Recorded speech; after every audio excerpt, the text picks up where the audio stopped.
part of this founder enablement is obviously organizational structure, people and culture, right? So I deal with, in the portfolio, it goes from literally 2 founders to companies that are like, 50 plus people, right? And obviously that means the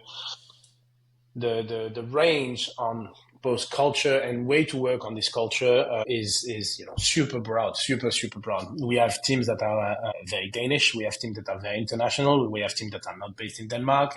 So you have obviously just in essence already a cultural diversity due to the where the people are from or where they're based, right, and where they are in their life and so on. What I try to do, and it's something we do systematically once we invested.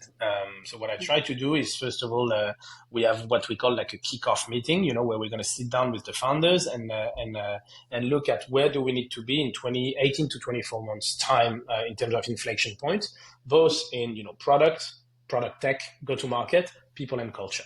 And that's where I start going deeper in terms of like, okay, people and culture, where are we? And you start, with the very kind of like basic but critical organizational structure. How are we structuring ourselves? Who's reporting into who? What are the size of the teams? What framework? And then you start going a little bit more towards culture. What frameworks do we have around communication? What frameworks do we have around decision making?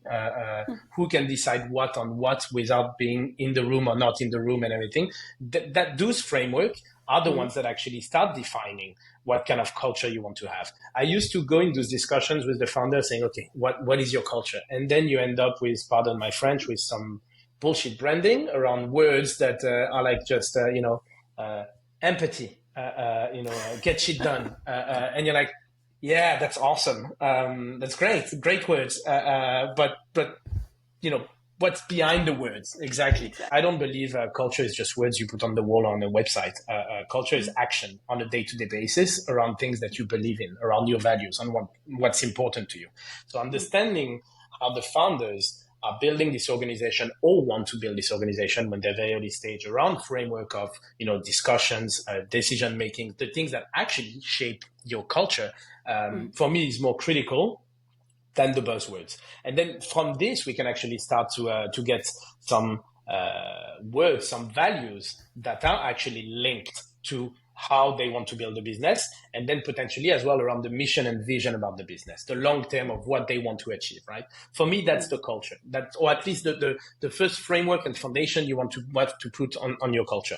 The thing is, if you do this, but then you don't follow up on creation of habits on those things, then it's just not going to work. I think there's so much parallel. I remember you being a mom. I'm a father. There's so much parallel. Raising a little person is literally the same as trying to raise a culture in an organization.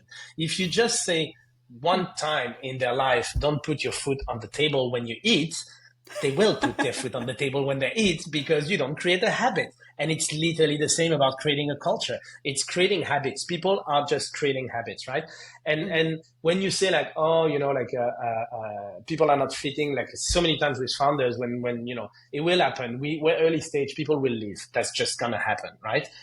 They were not fitting the culture. Okay, cool. Tell me why.